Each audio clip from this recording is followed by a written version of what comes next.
सभी लोगों का स्वागत है। आज महाराष्ट्र का विषय है, शिवसेना का विषय है। तो सबसे पहले जय महाराष्ट्र। आज 8 अप्रैल है और आज उत्तर पश्चिम विभाग के शिवसेना के जो उम्मीदवार हैं खिचड़ी चोर, उनको ईडी ने बुलाया है और ईडी इंट्रोगेशन के बाद क्या करेगी मुझे नहीं मालूम है, लेकिन निश्चित तौर पर खिचड़ी चोर के खिलाफ कार्रवाई होनी चाहिए और पूरे उत्तर पश्चिम जिला के मतदारों को पता चलना चाहिए कि उनका जो संभावित उम्मीदवार है वो कितना बड़ा चोर है, कितना बड़ा बेईमान है और कितना बड़ा दलाल है। लेकिन जब खिचड़ी चोर और खिचड़ी स्कैम के ऊपर मैं काम करना शुरू किया तो पता चला कि खिचड़ी घोटाले का असली किंग पिन कोई और है। ये अकेला चोर नहीं है, अकेला खिचड़ी चोर नहीं है। मुझे बड़ा दुख होता है, मैं अपने मित्र के बारे में कुछ कहने जा रहा हूं,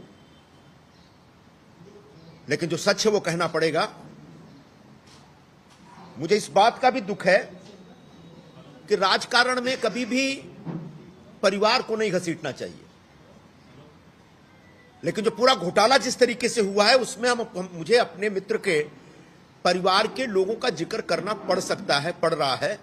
इसका मुझे सुख नहीं है, खुशी नहीं है, बल्कि दुख है। और ये जो पूरे खिचड़ी घोटाले के किंगपिन हैं, ये हैं शिवसेना उबाठा के प्रवक्ता श्री संजय राउत। संजय राउत जी खिचड़ी घोटाले के सूत्रधार हैं।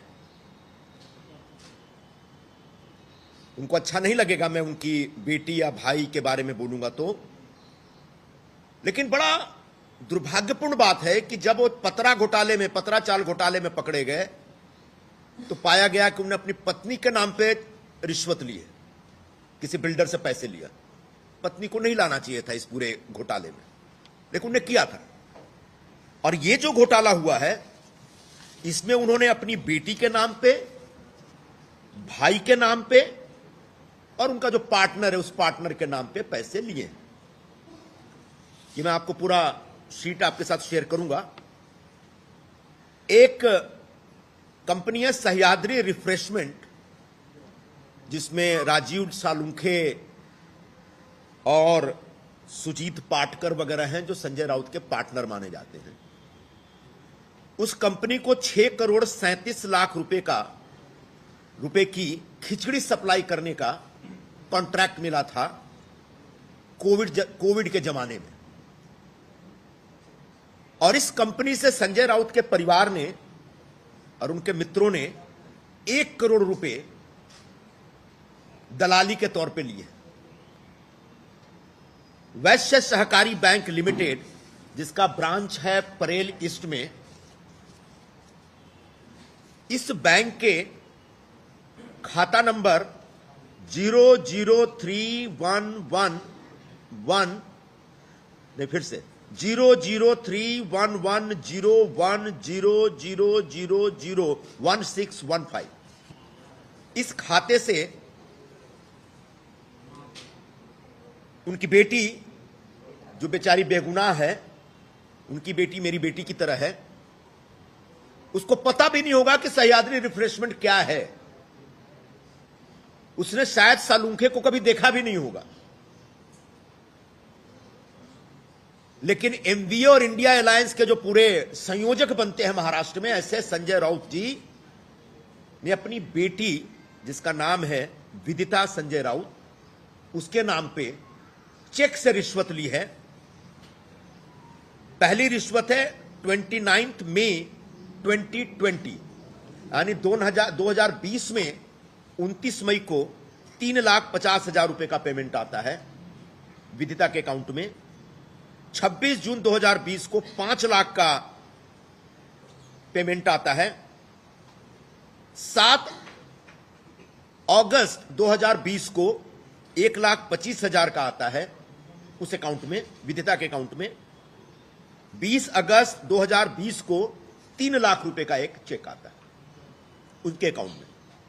बिल्कुल इसी तरह से उसी दरमियान संजय राउत जी के भाई हैं, सगे भाई हैं, संदीप राजाराम राउत, उनके अकाउंट में 6 अगस्त 2020 को 5 लाख रुपए का एक चेक आता है इस कंपनी से, सह्याद्री रिफ्रेशमेंट के, जिस अकाउंट नंबर को हमने बताया आपको। और 20 अगस्त को 2020 में 1,25,000 रुपए का चेक आता है। इसके अतिरिक्त जो उनके पार्टनर हैं, जो जेल में भी गए हैं 2-3 केसेस में, सुजीत मुकुंद पाटकर संजय राउत के ऑफिशियल पार्टनर हैं, उनके अकाउंट में 15 जुलाई 2020 को 14 लाख रुपए, फिर 5 अगस्त 2020 को फिर 14 लाख रुपए, 29 अक्टूबर 2020 को 10 लाख रुपए, 17 दिसंबर 2020 को 1,90,000 रुपए और 12 जनवरी 2021 को फिर से 1,90,000 रुपए आते हैं इनके अकाउंट में। ये जो सह्याद्री रिफ्रेशमेंट है, जो इसके बारे में जब जांच हुई तो पाया गया कि इनको 33 रुपए में 300 ग्राम खिचड़ी सप्लाई करने का, फ्री में सप्लाई करने का कॉन्ट्रैक्ट मिला था।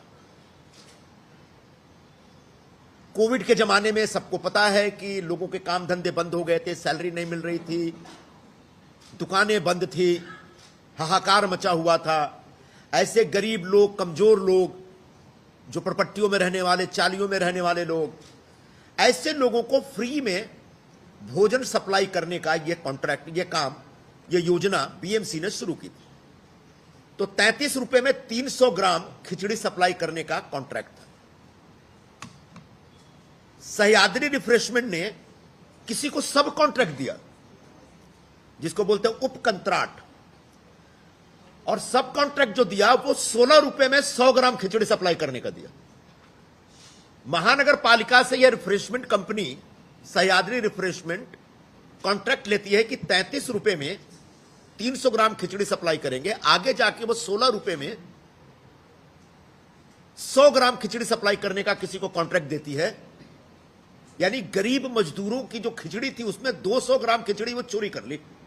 तो बार बार लोग मुझे पूछते हैं कि आप यहां के उम्मीदवार को खिचड़ी चोर क्यों बोलते हैं। मैंने कहा इसलिए बोलते हैं क्योंकि वो गरीब लोगों की 200 ग्राम खिचड़ी पर पैकेट चुरा ली गई। और इस पूरी जानकारी के बाद यह समझ में आता है कि यहां का उम्मीदवार ही खिचड़ी चोर नहीं है, संजय राउत भी खिचड़ी चोर हैं। उन्होंने भी 300 ग्राम जिन गरीबों को खिचड़ी दी जानी थी उसमें से 200 ग्राम खिचड़ी चुराई है और उसके बदले पैसे खाए। आगे ये जो सह्याद्री रिफ्रेशमेंट से जुड़े जो लोग हैं, सालुंखे, कदम, पाटकर, ये सब तो उनकी गिरफ्तारी वगैरह हुई है। सबसे मजेदार बात यह है कि इस कंपनी में कदम नाम का कोई व्यक्ति नहीं है, लेकिन कंपनी की तरफ से जब एग्रीमेंट और जब वो एप्लीकेशन दिया गया है तो उस कदम के नाम पर, उसी के नाम पर दे दिया गया सबको। तीसरा बड़ा जो एक स्कैम इसमें निकल के आता है कि जब आप खिचड़ी सप्लाई करने के लिए कॉन्ट्रैक्ट मांगते हैं तो आपको दिखाना पड़ता है कि आपका कोई अपना किचन है। तो उनके पास अपना कोई किचन नहीं था। उन्होंने जोगेश्वरी एसवी रोड पर, जोगेश्वरी गोरेगांव के बीच में जो एसवी रोड पर जो पर्शियन दरबार रेस्टोरेंट है, उस रेस्टोरेंट के किचन को अपना किचन बता दिया। उस रेस्टोरेंट के किचन को अपना किचन बता करके खिचड़ी सप्लाई करने का कॉन्ट्रैक्ट ले लिया। बाद में जब छानबीन शुरू होती है तो पर्शियन दरबार के मालिक को उठाया जाता है, बुलाया जाता है। वो बोलता है मुझे कुछ पता ही नहीं है, मेरे साथ किसी प्रकार का कोई एग्रीमेंट नहीं, कोई करार नहीं है। यानी एक बहुत बड़ा फ्रॉड किया है सह्याद्री रिफ्रेशमेंट ने खिचड़ी सप्लाई का कॉन्ट्रैक्ट हासिल करने के लिए। यह आगे जाके समझ में आता है। पर्शियन दरबार के मालिक ने अपना एफिडेविट दे दिया है। पर्शियन दरबार के मालिक ने अपना एफिडेविट दे दिया है कि मेरा सह्याद्री रिफ्रेशमेंट से कोई लेना देना नहीं और मेरे किचन का कोई उपयोग नहीं हुआ। यानी पर्शियन दरबार के किचन को बता करके सह्याद्री रिफ्रेशमेंट ने खिचड़ी सप्लाई करने का 6-6.5 करोड़ का कॉन्ट्रैक्ट लिया और खुद सप्लाई नहीं किया, किसी को सब कॉन्ट्रैक्ट दे दिया और उसमें चोरी की। यह सब तब हो रहा था जब उस समय के मुख्यमंत्री महोदय हर दूसरे तीसरे दिन फेसबुक पे आके अपना रुआंसा चेहरा दिखा के यह दावा करते थे कि मैं मुंबई के गरीब नागरिकों का, गरीब मजदूरों का ख्याल रख रहा हूं। जब लोगों की जान जा रही थी, जब लोग खाने खाने को तरस रहे थे, जब लोगों के पास गांव जाने की जगह नहीं थी, कोई माध्यम नहीं था, कोई साइकिल से जा रहा है, कोई पैदल जा रहा है, जब हमारे मजदूर, जिस जमाने में हमारे मजदूर ट्रेन के नीचे आके कट जाते थे भंडारा के आसपास, उस समय ये शिवसेना उबाठा के लोग उन गरीब मजदूरों के लिए जो आवंटित या सप्लाई की जाने वाली जो खाद्य सामग्री थी उसमें घोटाला कर रहे थे। और इसलिए मैं ये चाहता हूं कि आज ईडी वाले जो छानबीन कर रहे हैं, उस छानबीन का जो पूरा एम्बिट है उसको थोड़ा फैलाएं, और यहां के उम्मीदवार के साथ साथ सह्याद्री रिफ्रेशमेंट ने जो घोटाले किए हैं, उस घोटाले के लिए संजय राउत को गिरफ्तार किया जाए, क्योंकि मुख्य सूत्रधार, मेन किंगपिन वही है इस घोटाले के। उन्होंने अपने परिवार के नाम पे सह्याद्री रिफ्रेशमेंट से जो कमीशन खाया, जो चोरी की है, वो अपने आप में एक बहुत ही अमानवीय और बड़ा निर्दय किस्म का क्राइम है, अपराध है। आदरणीय शिवसेना प्रमुख बाला साहब ठाकरे जी ने एक पार्टी स्थापित की थी गौर गरीब लोगों की सेवा करने के लिए, जो जरूरतमंद है उनके लिए हमेशा शिवसेना खड़ी रहती थी। ऐसे शिवसेना का झंडा लेकर के, भगवा हाथ में लेकर के, जिस प्रकार से संजय राउत ने घोटाला किया और गरीब लोगों की खिचड़ी लूटी है, उसके लिए ईडी को अपनी जांच का पूरा एम्बिट बढ़ाना पड़ेगा और संजय राउत को के खिलाफ एफआईआर करते हुए, प्राथमिकी दर्ज करते हुए उनको गिरफ्तार करना पड़ेगा। तब जाके समझ में आएगा मुंबई के तमाम लोगों को, खासकर मराठी भाषी के लोगों को, जिनके नाम पर ये राजनीति करते हैं, राजकारण करते हैं और कहते हैं मराठी माणसाचा न्याय यानी हक्कासाठी, और वो उनके नाम पे राजकारण करके गरीब लोगों के भोजन में लूट मचा रहे हैं और उसमें से दलाली खा रहे हैं। तो आज जिस खिचड़ी स्कैम की जांच हो रही है, उस जांच का विस्तार बढ़ाया जाए, यह मांग मैं करने के लिए यहां पर उपस्थित हूं। उम्मीदवार महोदय ने कहा है कि मैंने नॉनवेज छोड़ दिया है जेल जाने के लिए और नए कपड़े भी सिला लिए। जेल में जो कैदी जाते हैं वहां पर जेल वाले खुद कपड़ा देते हैं, अपना कपड़ा लेके जाना नहीं पड़ता है, और वहां भी नॉनवेज मिलता है। ऐसा नहीं है कि वहां नॉनवेज के बगैर जान निकल जाएगी आपकी। तो ये जो फालतू ड्रामा और सहानुभूति लेने की जो कोशिश है वो सरासर गलत है। मैं आपके माध्यम से पूरे उत्तर पश्चिम के लोगों से आह्वान करूंगा कि आपके सामने महाविकास अघाड़ी की तरफ से, इंडिया अलायंस की तरफ से, शिवसेना उबाठा की तरफ से जो उम्मीदवार आया है वो खुद तो खिचड़ी चोर है, और उसको जिन लोगों ने उम्मीदवार बनाया है वो भी इस खिचड़ी चोरी में एक अभियुक्त है। और इसलिए आने वाले दिनों में उनको एक सबक सिखानी पड़ेगी, उनको एक लेसन सिखाना पड़ेगा। चुनाव बहुत नजदीक है और उस चुनाव में मुख्य तौर पर इसी विषय पर बाहर निकलिए और भाषा के नाम पे, धर्म के नाम पे बंटने के बजाय जिन्होंने गरीब की खिचड़ी खाई है ऐसे लोगों को हमेशा के लिए पराजित करिए, ऐसे लोगों को हमेशा के लिए सजा दीजिए। ये मेरा आह्वान है आप सभी साथियों से। आता मराठी मध्ये बोलतो, रुको रुको एक मिनिट भाई, मराठी बोल देतो। महाराष्ट्रात खिचडी घोटाळा गेला कित्येक दिवसापासून गाजत आहे। आमच्या विभागाचा जो शिवसेना उबाठाचा जो उमेदवार आहे तो स्वतः खिचडी चोर आहे। त्यांची आज इंटरोगेशन व्हायची आहे ईडी मध्ये। ईडीने त्यांना एक नोटीस देऊन बोलावलं आहे। त्यांचं इंटरोगेशन झालाच पाहिजे, असा खिचडी चोरची अटक पण झाली पाहिजे। पण याच्यापेक्षा जो खिचडी स्कॅम आहे याच्यामध्ये अजून काही लोक इन्व्हॉल्व्ह आहेत आणि खूप इन्व्हॉल्व्ह आहेत, त्यांच्याबद्दल मी बोलू इच्छितो. मी सांगू इच्छितो की खिचडी स्कॅमचे जो किंग पिन आणि सूत्रधार आहेत ते उबाठाचे प्रवक्ता स्वतः संजय राऊत आहेत. ते माझे जुने मित्र आहेत, माझे सहकारी पण होते. त्यांच्या विरोधात बोलण्यामध्ये मला फार आनंद भेटत नाही, पण बोलायला पडेल, कारण तो एक क्राइम आहे, अपराध आहे. राजकारणात कुटुंबाला आणण्याची जो एक प्रथा आहे तो चुकीचा आहे, मला असं वाटतो.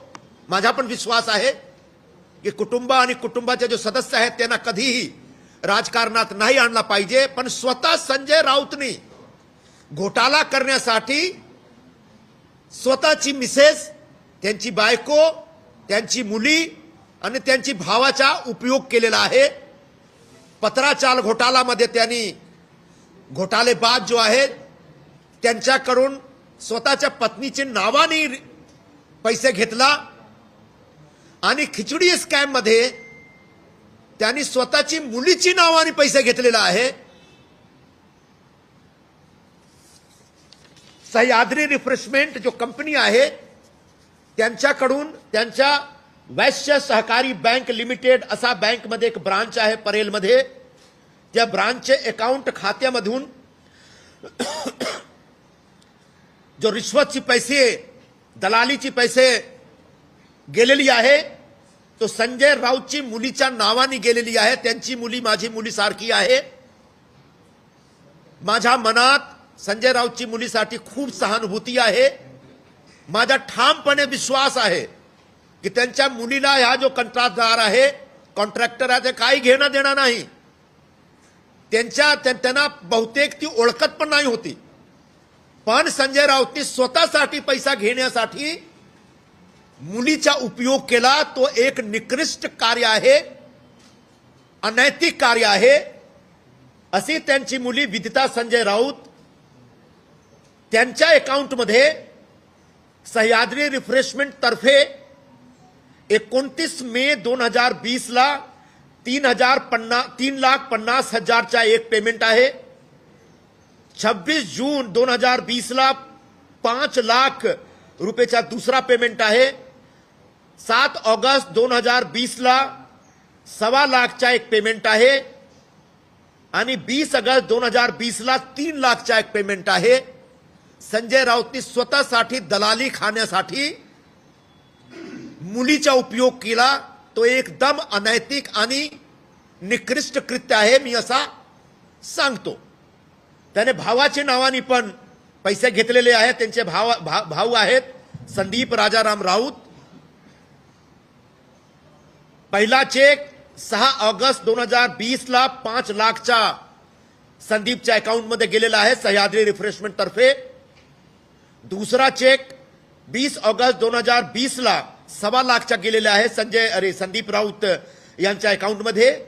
आणि त्यांचे जो पार्टनर आहेत, घोषित पार्टनर सुजीत मुकुंद पाटकर, त्यांच्याबद्दल आपण सर्वांना माहित आहे. कित्येक वेळा ते जेलमध्ये गेलेले आहेत संजय राऊतच्या कारस्थानमुळे.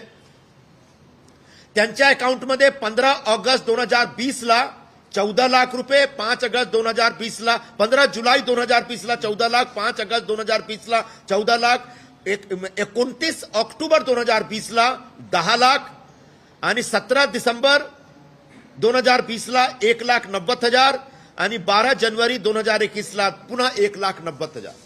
हा जो कंपनी आहे सह्याद्री रिफ्रेशमेंट, या कंपनीला 6,37,00,000चा कॉन्ट्रॅक्ट महानगरपालिकाने दिला होता 33 रुपयात 300 ग्रॅम खिचडी सप्लाय करण्यासाठी. ही सगळी खिचडी जो कोविडच्या दरम्यान जो मजूर लोग, झोपडपट्टीमध्ये राहणारे, चालीमध्ये राहणारे गरीब लोक होते मुंबईचे, प्रत्येक भाषाचे लोक होते, मराठी भाषिक होते, हिंदी भाषिक होते, दक्षिण भारतीय होते. प्रत्येक लोकांनी कोविडच्या दरम्यान जेव्हा त्यांच्याकडे एक जेवणाचा एक संकट आला होता, त्यांची नोकरी गेलेली होती, त्यांच्या काही काम न होता, त्यांच्याकडे पगार नाही होता, तेव्हा त्यांना एक मोफत जेवण सप्लाय करण्याच्या स्कीम बीएमसीने सुरू केली आणि त्या स्कीम मध्ये प्रत्येक काही माझ्या माहितीप्रमाणे 60 कॉन्ट्रॅक्टरला त्यांनी हे काम दिला होता. त्याच्यामध्ये हा एक रिफ्रेशमेंट आहे, सह्याद्री रिफ्रेशमेंट कंपनी आहे जे ज्याचे जो पार्टनर आहे सगळे संजय राऊतचे आहेत. आणि संजय राऊत हा खिचडी घोटाळामध्ये हा रिफ्रेशमेंट कंपनी तर्फे मोठी दलाली घेतली असा आता दिसतो.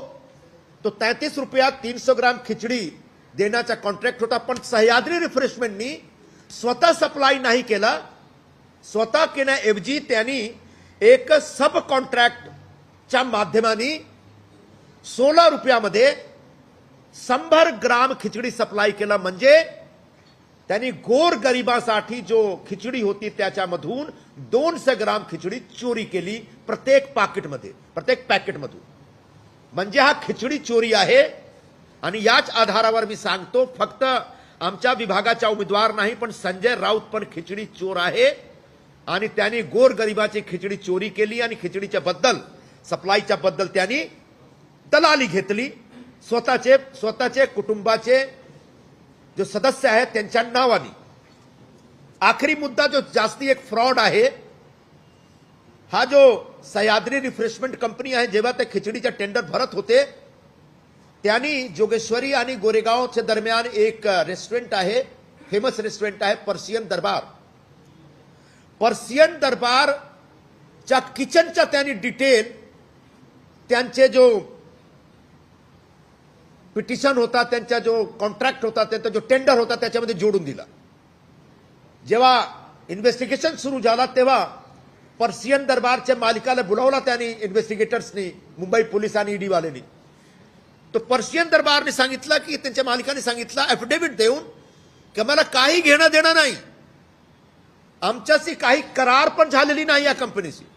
म्हणजे त्यांनी फ्रॉड करून कॉन्ट्रॅक्ट घेण्यासाठी एक मोठा असा रेस्टॉरंटचे किचनची डिटेल त्यांच्या टेंडर डॉक्युमेंटमध्ये जोडून फ्रॉड करून त्यांनी टेंडर घेतलेला आहे. याची पण चौकशी चालू आहे. आता माझ्या मनात एवढाच प्रश्न आहे की तुम्ही त्यावेळी महाराष्ट्र शासनाचे कारभार चालवत होता, मुख्यमंत्री होते शिवसेनेचे. प्रत्येक 2-3 दिवसात ते फेसबुकवर येऊन एक रोतला चेहरा घेऊन ते लोकांना असं आश्वासन देत होते की आम्ही तुमच्या बरोबर आहोत. पण त्यांच्या हाताखाली त्यांच्या स्वतःचे जो करीबी लोक आहेत ते गोरगरीब लोकांच्या खिचडीमध्ये दलाली खात होते का त्यांना वाटत, त्यांना माहित नव्हता.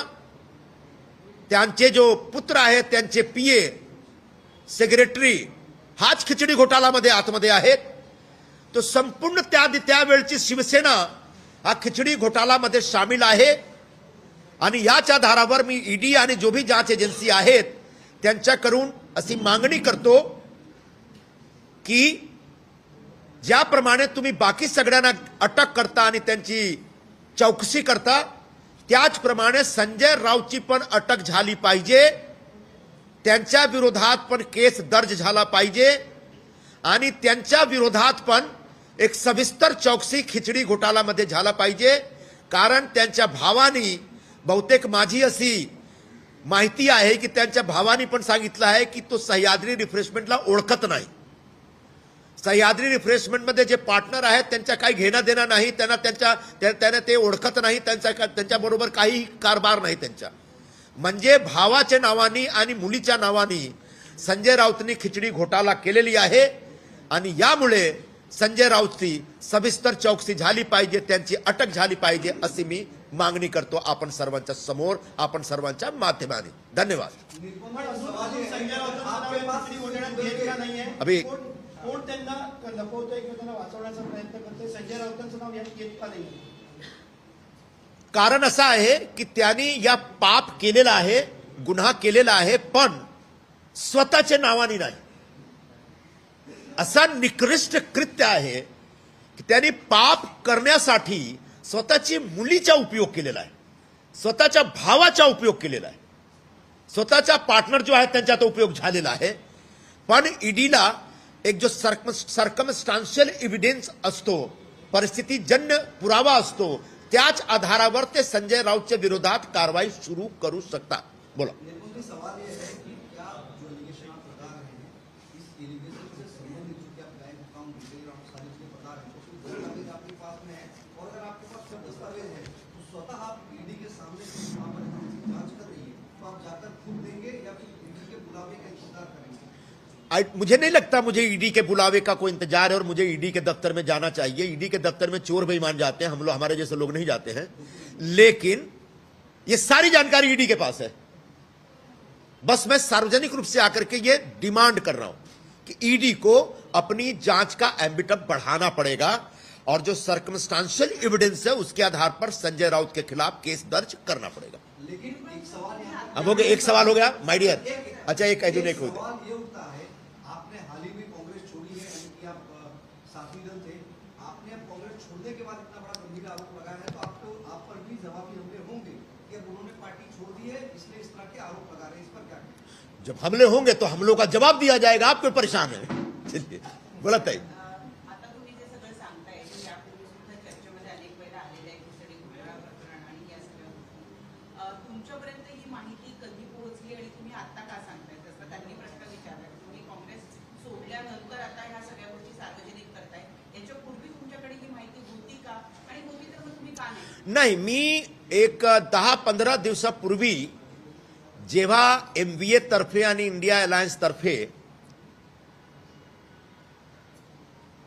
उत्तर पश्चिम विभागाच्या लोकसभा मतदारसंघासाठी त्यांनी स्वतःचा एक उमेदवार घोषित केला आणि त्यांच्याबद्दल न्यूजपेपर आणि वृत्तपत्रा माध्यमातून माझ्याकडे अशी माहिती होती की तो खिचडी चोर आहे. आणि मी एक स्टँड घेतला की आता खिचडी चोरच्या पाठिंबा मी देऊ शकत नाही आणि हा जो खिचडी चोर आहे त्यांनी गोरगरिबाची खिचडी खाल्ली आणि त्याच्यामध्ये घोटाळा केला. याच आधारावर मी लोकांच्या समोर जाणार. त्यानंतर ज्या खिचडी स्कॅम काय आहे त्याचा एक अभ्यास करण्याचा माझा प्रयत्न सुरू झाला आणि अभ्यास करत करत ही माहिती नवीन आलेली आहे माझ्याकडे 3-4 दिवसापूर्वी. प्रश्न तोच येतो सचिन विचारला. प्रश्न तोच येतो की तुम्ही या सगळ्या गोष्टीमध्ये तुम्हाला महाविकास आघाडीकडनं उमेदवारी मिळाली नाही. तुमच्यासमोर अमोल कीर्तीकर हे उमेदवार आहेत. हे कळल्यावर या सगळ्या गोष्टींच्या मागे लागून तुम्ही जाणीवपूर्वक ही माहिती काढताय असा आरोप केला. जाणीवपूर्वक करा, अनजाणीवपूर्वक करा, काही फरक पडत नाही. माझ्याकडे माहिती आहे आणि माहिती तुमच्या बरोबर मी शेअर करत आहे. मैंने इनका हो जाने तो एक दो और कुछ है तो एक आता ही माहिती तुम्ही दिलेली आहे. समजा तुम्हाला उमेदवारी मिळाली नाही मिळाली, तुम्ही इलेक्शनला उभं राहिलात नाही राहिलात, तरी तुमचा लढा तुम्ही सुरू ठेवणार आहात का? हा जो विषय आहे याच्या उमेदवारीचं काही घेणं देणं नाही. खिचडी स्कॅम महाराष्ट्र मुंबईत झालेला आहे. एक योगायोगाने जो उमेदवार आहे तो खिचडी स्कॅमचा स्कॅमस्टर आहे. पण खिचडी स्कॅम एक स्वतः एक मोठा मुद्दा आहे आणि या मुद्द्यावर प्रशासनातर्फे आणि जांच एजन्सीतर्फे काम झाली पाहिजे अशी माझी मागणी आहे. कुठपर्यंत घेऊन जाणार हा येणाऱ्या काळात मी तुम्हाला सांगणार. बोलो भाई. ये मैं कहना चाह रहा हूँ कि अमोल केतकर को इस मामले में लगातार पूछताछ उनसे की जा रही है, लेकिन जिनके ऊपर आप आरोप लगा रहे हैं उनमें से किसी से अभी तक पूछताछ नहीं की गई है. टाइमिंग भी राजनीति में बहुत मायने रखती है. आपने कांग्रेस पार्टी छोड़ दी है, उसके बाद अब आप सहयोगी दल नहीं रह गए वाटा के साथ, इस वजह से ये आरोप लगाए जा रहे हैं. और अगर क्या आपको कैंडिडेचर मिलता है इस सीट पे अंधेरी से नॉर्थ वेस्ट सीट से, तो आप इस मुद्दे को लेकर मैदान में उतरेंगे? क्या स्टाइल रहेगा? मेरा तो पूरा चुनाव का मुद्दा ही यही होगा. मेरे चुनाव का नैरेटिव इसी पर बेस्ड रहेगा और यही मैं कहने जा रहा हूं अपने मतदारों से, मतदाताओं से कि इंडिया अलायंस और MVA जो भ्रष्टाचार को लेकर के बड़ा हमेशा एक हाई मोरल वैल्यूज पेश करते हैं और दिखाते हैं कि बड़े नैतिक हैं और भ्रष्टाचार में उनका विश्वास नहीं है, उन लोगों ने कैसे व्यक्ति को, कैसे भ्रष्टाचारी व्यक्ति को आपका उम्मीदवार बनाया है, ये मेरा मुद्दा है. और उसको उम्मीदवार बनाने वाले जो लोग हैं वो खुद भी भ्रष्टाचारी हैं, ये मेरा मुद्दा होगा. तो बिल्कुल उम्मीदवार बनने के बाद तो यही मुद्दा है, इसी मुद्दे पे काम करना है. लेकिन ईडी ने इनसे पूछताछ नहीं की। हाँ, ये आपका जो सवाल है, इसीलिए तो आज मैं मांग कर रहा हूं कि ईडी संभवतः ये सोचने में लगा है शायद कि इनने अपने अकाउंट में कुछ नहीं लिया, लेकिन इनके भाई का इन्वेस्टिगेशन हुआ है, भाई का इंट्रोगेशन हुआ है। अब भाई ने संभवतः ये कहा है कि मैं तो पहचानता ही नहीं किसी को, इसमें मेरे अकाउंट में कैसे पैसा है हमको कुछ पता ही नहीं है। तो क्या संजय राउत ने अपने भाई का अकाउंट मिसयूज किया? क्या संजय राउत ने अपनी निर्दोष बेटी का अकाउंट यूज किया खुद की दलाली के लिए? इसकी छानबीन ईडी को करनी पड़ेगी और तब जाकर के एक जगह पे वो पहुंच सकते हैं और उसके बाद संजय राउत की गिरफ्तारी अवश्य होगी। ये विषय अब क्यों निकाल रहे हैं आप? ये विषय अब क्यों बताया तो उनके सवाल के जवाब में।